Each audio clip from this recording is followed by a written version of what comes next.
Hello everybody, welcome back to another video and podcast from the Fantasy Football Scout YouTube channel. Today we are talking EFL Fantasy, not FPL today because the Fantasy EFL deadline is this Friday, but with only one game you can make a team and get involved up to Saturday without affecting your rank. So I am joined by Lewis, the FF Scout EFL editor. We're going to talk through some top picks. We're going to look at both our teams. Full disclosure, I'm playing as a novice this year. I've picked a team. I didn't play last year, but I've picked a team this year, consumed all the content on site, and I've picked a team. So I'm looking forward for Lewis to rip it to shreds in about 5 or 10 minutes. So Lewis, how are you doing? You looking forward to the big kickoff on Friday night? Yeah, I'm indeed. Yeah, Kenilworth Road, big one, Tom, against AFC Wimbledon. It's a massive game. I am. It feels strange, doesn't it? The season's back already. And also even stranger that we've got to wait for the Championship too. So we look forward to League One and League Two. And then all three divisions kick off next week. So yeah, big one for Game Week 1, Friday night under the lights in Bedfordshire. Massive. Yeah, we'll definitely be watching that. So do get involved in the game. The sign-up link is in the description. There's some good prizes. We've got cash prizes in our Fantasy Football Scout Mini League, so get involved in that. And the EFL has merch packs, season tickets, and all that good stuff up for grabs in their leagues.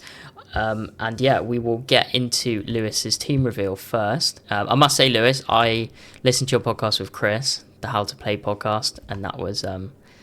very informative. It inspired me into my team, but we'll start with yours.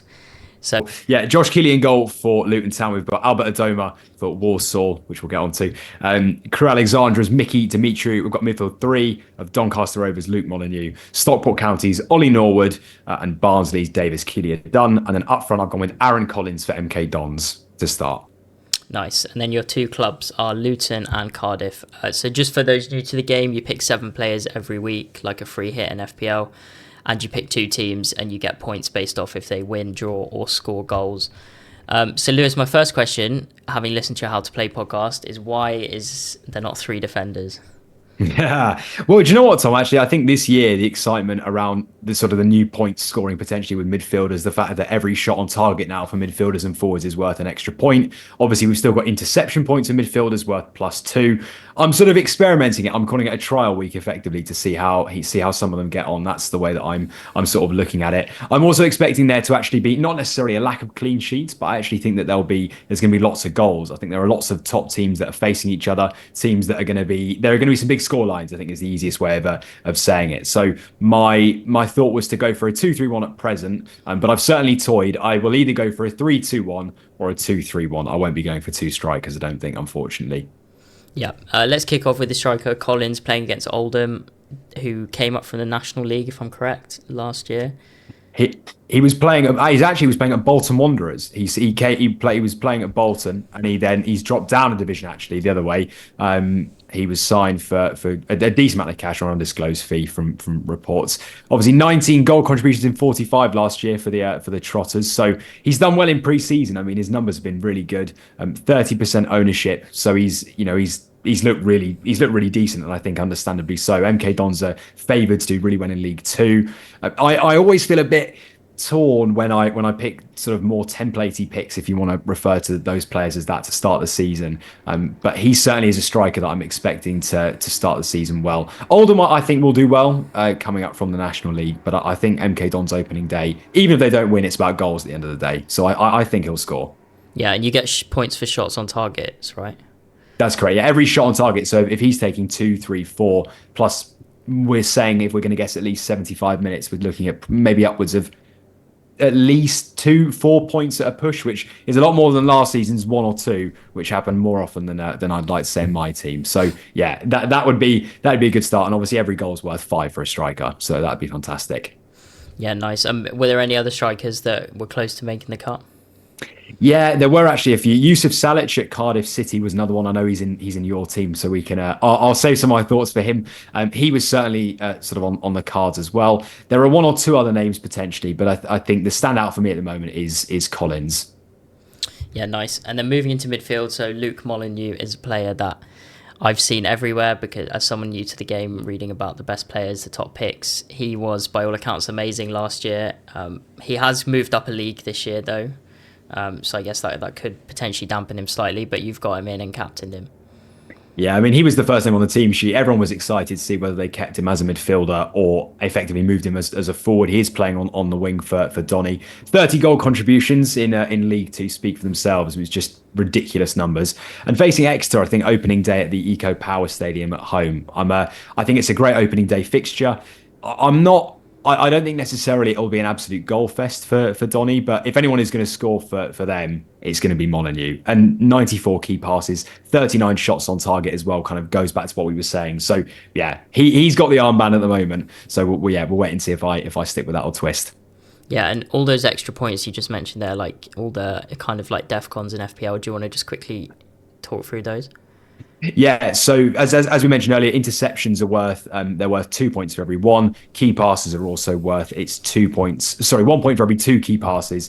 Assists are worth 3 points, and then shots on target, as we said, are 1.4. Sorry, yeah, 1 point for every shot on target. So yeah, Yeah, nice. And moving on to Ollie Norwood, I remember him from Sheffield United in the Premier League. Used to take penalties, I think. I'm guessing he's not in for goals though. Is that more assists and like DEFCON style points?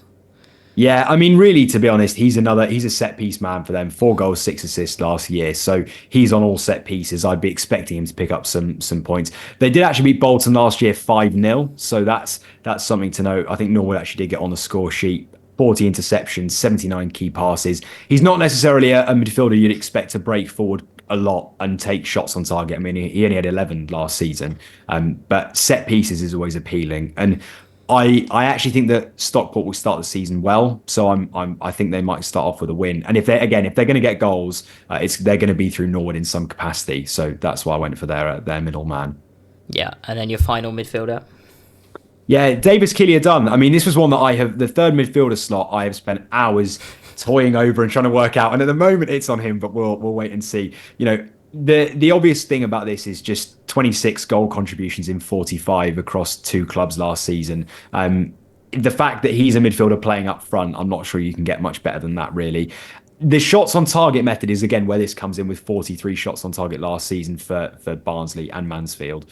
Plymouth away, not a brilliant fixture, difficult place to go, home park with Tom Cleverley, but I actually feel quite confident. And again, if they're gonna get a result there, it's gonna come through Killier Dunn. So that's the reason. I'm not 100%. That certainly could change, but he's someone that I would be looking at throughout the season to pick up goals because if they're gonna score, it's gonna be him. So he's out of position, is he? He plays up front. Yeah, he's up front, but he's listed as a midfielder. And with the addition Nice. of like David McGoldrick and various others, I think actually their attack looks good for this season. The Tykes, yeah.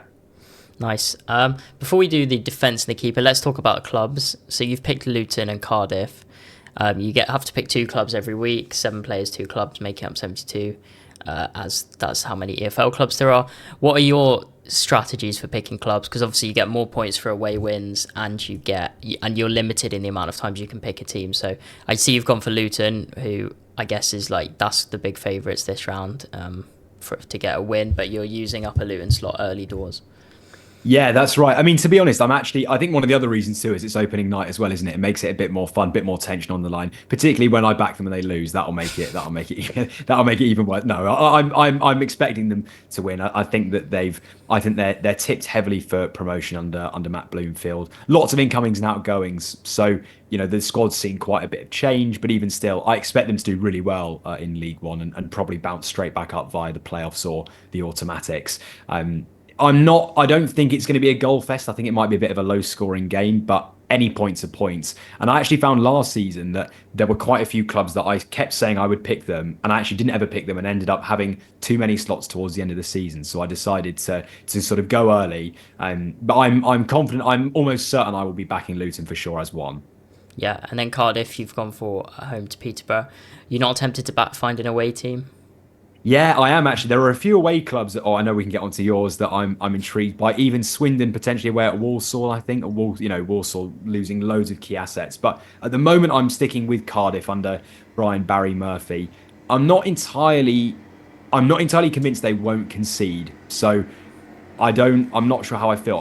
Saying that Posh have lost lots of key attacking assets and they conceded a ridiculous amount of goals last season. So I think there definitely could be some goals this weekend.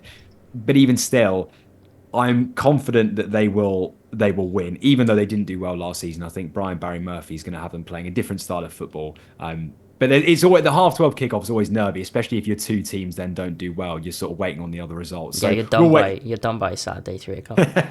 Yeah, it's Saturday by Saturday 3, I will be sort of hiding behind the sofa looking at the rest of my team. So yeah, that's where I'm at with the clubs. Yeah, cool. We'll talk a bit more about clubs when we bring up my team. Do you want to finish off your defence and goalkeeper? Yeah, I'll start. We'll go with defence. I mean, I said it in my scout squad. I'll say it throughout the season. If Albert Adoma is going to be listed as a defender at 37 years old, playing on the wing for Warsaw, he will be in my team every week. He's a fantastic asset when he does start. I don't think he's guaranteed minutes. So at the moment, I would make it very clear and caveat that he's a placeholder. But the fact that you can get a defender listed basically playing up front is incredible, I would say. 5 goals and 6 assists in 42 last season, only 10 starts. He's a great asset, and I love an out of position player at less than 1% ownership. So I'm not necessarily expecting starts, but I've got him in there. And then Mickey Dimitriou, I mean, my word, if Chris was here or various others, they could, everyone. The name Mickey Dimitriou has sort of become synonymous across the fantasy EFL community. That he was the highest average scorer with an average of 8.1 points per game last year. Just ridiculous numbers from clearances. Had multiple double-digit hauls. Salford away, I'm actually not that keen on the fixture particularly. I think that's going to be quite a difficult game, but that should aid to defensive contributions. We know that clearance points have slightly changed. So, for every 3 clearances, it was 1 point last year. Now it's for every 4. But looking at 350 clearances and 35 appearances is, it's some going for. That's for 10 Dimitri. a game, yeah. Yeah. So it's about 1 less point this year per game.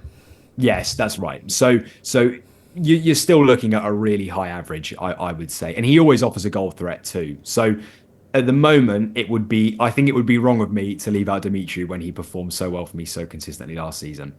Yeah, and then in goal you had to get some Luton coverage, and then you can explain the vice captaincy kind of trick as well. Yes. Yeah, so I went for Josh Keeley, obviously big signing from Spurs, actually did really well with Leyton Orient last year and saw them promoted. Yeah, I mean, he made 114 saves, 16 clean sheets in 39. Sorry, they didn't get promoted, but they got to the playoffs. Yeah, 16 clean sheets in 39. They did really, really well.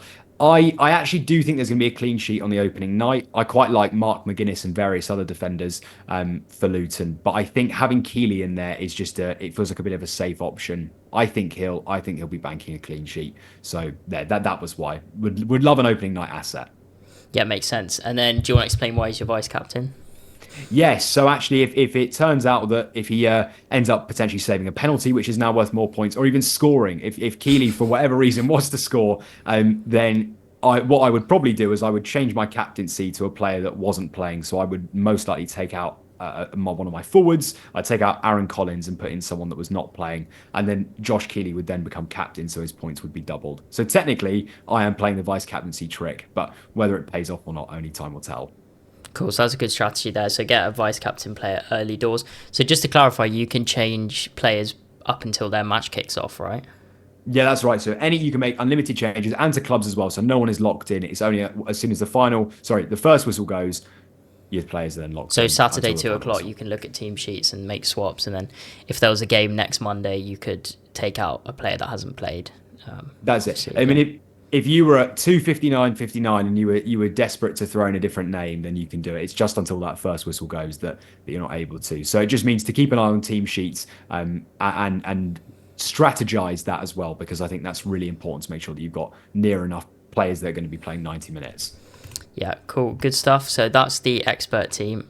We will move on to the novice team. This is my team, put together with the help of Lewis and Chris's podcast, which you can check out on the feed from a couple of days ago. We republished that recently. And the great content on Scout, which you can find in the link in the description, as well as signing up for the game. So I've gone for Sam Tickle in goal of Wigan. Good name that as well. I've got Casey, the Blackpool defender. I've got Luton coverage in McGuinness, and I've got Kerr. I've doubled up on Wigan defence there. 2 midfielders in Molineux, who we've spoken about, and then Wing, who plays for Reading, and then the vice captain is the Cardiff forward Salek, with Luton and Notts County, my 2 clubs. So the same as Lewis with Luton, and then Notts County are away to Newport. there's potential for extra points there. I'll just explain a bit about this. So I live in Reading and I can see the stadium from my flat. So I've joined the Reading League. Reading League, right? Love it. So obviously the prize being season tickets. And I kind of thought that everyone in the Reading League is going to have Wing because he's pretty good. So I thought I should probably get him in there to cover.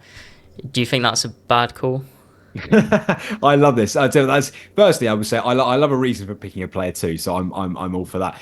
Lewis Wing, I think he's a great option this week away at Lincoln. I actually think it's quite a difficult game, although that might bode well potentially for interception points. Obviously, Reading are expected to do well in the division. Lincoln are probably a mid-table side, I would say. But the truth is, if there's going to be goals, they're going to go through Lewis Wing. That's the key thing. He's on set pieces. Was it 19 goal contributions, load of key passes, good at interceptions, played nearly every minute for the Royals. So, yeah, I like it. It's a good option. Okay, that's good. That's a good start. Molyneux, we've spoken about one of the highest scoring players. Seems pretty sensible.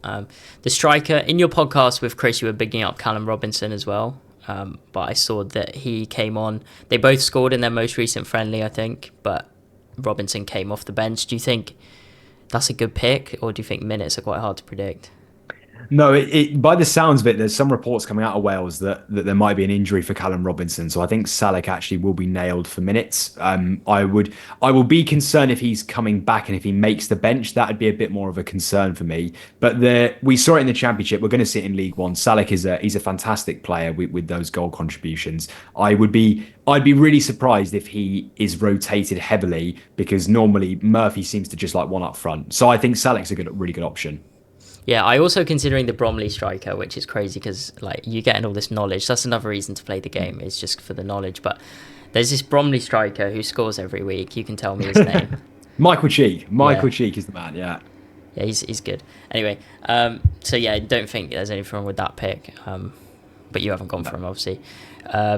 In defence, I covered Luton. I think that's pretty sensible. Yeah, is he the best Luton defender? McGuinness. Mark McGuinness, yeah, he'll be nailed for minutes. I actually preferred Hakeem Adofin from they signed from Rotherham, but he's actually out injured, so he won't be featuring for the first few game weeks. But I think McGuinness definitely he's nailed for minutes in the team. So yeah, good pick. Nice, it's good stuff. Casey, why is he so good, and why did he get so many points last year? Yeah, he's a machine at both ends of the pitch, Tom, to be honest. I mean, he was the highest scorer in League One and League Two, which is crazy, really, considering that Blackpool actually didn't keep that many clean sheets.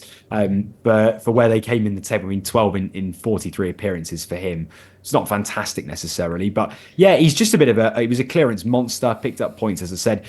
My only concern with that is Stevenage have looked okay in pre-season. I'm not fully trusting of a Blackpool clean sheet, I would say, for match day one, or game week one, I should say. But again, if there are going to be points from defence, it's going to be Casey. So he's a fairly assured pick to pick up some clearances at least. I'd say he's a good option. Yeah, just quickly going back to your team with Dimitri, you bigged him up a lot. Do you think that would be a good swap or not? I think Dimitri, given that they're away at Salford, is probably more likely to pick up clearances than Casey. That's the only thing I'd say, because I expect that Salford are a more attacking team. I would compare to Stevenage. That would be my only reasoning for that. But also, the truth is though, if you think Casey's going to pick up a clean sheet, I'm not sure Dimitri will. I'm not sure Crewe will away at Salford. I think Blackpool's odds of a clean sheet are probably higher than Crewe's. So potentially, Casey actually, from that standpoint at least, might be a better pick. I think they're both good options in their own right. Yeah, cool. And then I've doubled up on Wigan defence. Although speaking before we started recording, maybe a double up is not too sensible because you said there's usually loads of goals on opening day. Do you think 2 is overkill, possibly? No, I don't think so, Tom. Actually, I think Northampton have. I'm not convinced fully in Northampton. I think they might actually struggle in League One, but even still, there is always that concern for me on opening day. I had a couple of double ups throughout the season that I hoped would go one way and didn't quite go how I expected. But if you're really confident in a clean sheet, I think it's. I think they're good, and both Kerr and Tickle in their own right are really good options. They both scored very highly. They were good average scorers as well. They also Northampton, I think, were the 4th lowest scorers in League One last year in terms of goals with 48. So it looks like a good option, I would say. But again, putting all your eggs in one basket is always feels like a bit of a concern to me. But yeah, if you're confident, go for it. Yeah, do you want to throw me a couple of other defensive teams I should consider? Yeah, I think it kind of depends on, again, on the strategy and where you're looking. If you're looking at sort of really good clean sheet odds, if you're looking at teams that are doing well, I quite like the look of Cambridge at home to Cheltenham, potentially. I think they've got quite a good odd. Equally, Chesterfield at home to Barrow seems like a really decent game. You mentioned Michael Cheek actually at Bromley. Sam Stubbs recently signed for Shrewsbury Town. That's a name that I'd throw in for clearance points potentially. So there'd be just a few names. But again, it kind of depends, because if you're looking at the upside of clearances, I'd be looking at teams potentially that might be sitting deeper and or being attacked more potentially. That would be one way of looking at it. So there's a couple of options potentially. Yeah, and then captaincy, I've got it on Casey with the vice captain of Salek, because as we talked about, Salek I think has a lunchtime kickoff, so could potentially keep it on him if he does really well. But is captaining a defender a good thing in this game? For sure. I mean, last season, the people that did best actually consistently captain defenders. I think defenders and midfielders probably are our best bet. Obviously, you might see a striker or forward pick up a couple of goals, and actually that completely changes the ballpark. But more often than not, defensively, it seems to be where the points are really scored on a weekly basis. So I think Casey's a great option. Cool. And then moving on to clubs, I've gone for Luton. We talked about, seems quite obvious. Then I've picked up Notts County off you and Chris's podcast, because you said they've got a decent chance of winning. Although this was a few weeks ago you recorded that, so you may have changed your mind. But is that one of the best away shouts? And if not, what other away games appeal from a club point of view? Yeah, I do like it, and I think obviously we saw. I mean, we saw them in action last night. So in some ways, a bit like we've discussed potentially with FPL, you get a bit of an insight. Barnet took them on in the Carabao Cup first round, so you got to see a bit of what Newport might be offering for the season. Did they win? Now, not no, no, but no. But my feeling. Oh, sorry. Wait, do you mean who did Barnet win or Newport win? Did they win? Yes, I think they won. It was 2-2, and it went to penalties. Oh, nice. Yes, there you go. They won 4-2 on penalties. So yeah, they didn't necessarily win, but they won on pens. Yeah. In terms of an away pick, I'm actually a bit concerned about Notts County. They've obviously lost David McGoldrick. They're sort of one of the key talisman last year. Alassane Jatta, the striker, he's got a red card, so he's suspended as well. So the forward options potentially, I'm not fully convinced about. But in terms of an away pick, they're probably one of the standouts at a team that are expected at least to struggle. I also like the look. There are a few teams in League Two actually I think they could do well. I think Gillingham away at Accrington is a decent option. I quite like the look of that. As I mentioned, Swindon away at Walsall actually could be a bit of a dark horse potentially. That could be an option. Just looking across the other list.